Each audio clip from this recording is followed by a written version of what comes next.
Recorded Books and One Click Digital present The Range Wolf by Andrew J. Fenady. Narrated by Pete Bradbury. Prologue.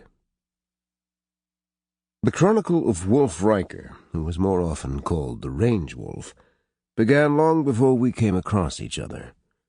Actually, he came across me, and cared little or not at all if I lived or died.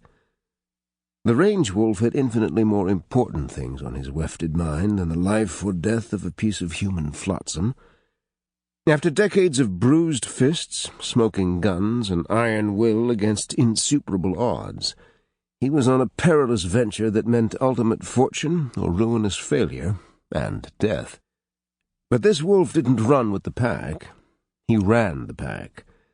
A predator who sometimes devoured even those who were fated to follow him, as was I.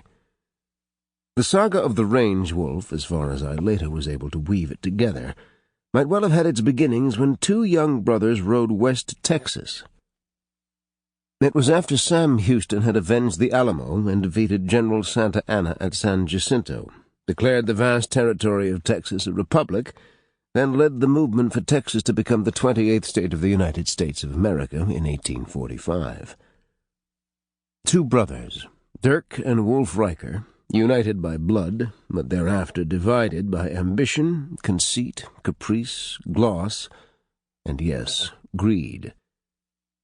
Destiny, fate, or chance made a fist, and gripped one of the two brothers, Wolf Riker, and me, Christopher Guthrie. It was a different world, and I was a different man, part-time writer, critic, and full-time dilettante. And Wolf Riker was a hell-beast I came to know and fear like nothing on heaven or earth. His command, his mood, his every whim was the law, without mercy, and there was no higher court of appeal.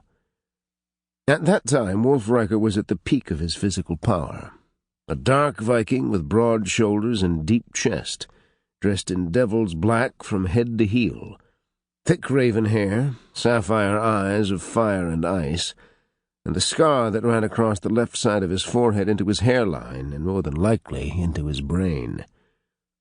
He was the master of his domain, and at that time the most valuable asset of that domain was movable. A herd of more than 7,000 Texas cattle, but only if he could move them to Kansas. In Texas, that herd was worth less than $1 a head. In Kansas, more than 20 times that much, over $140,000.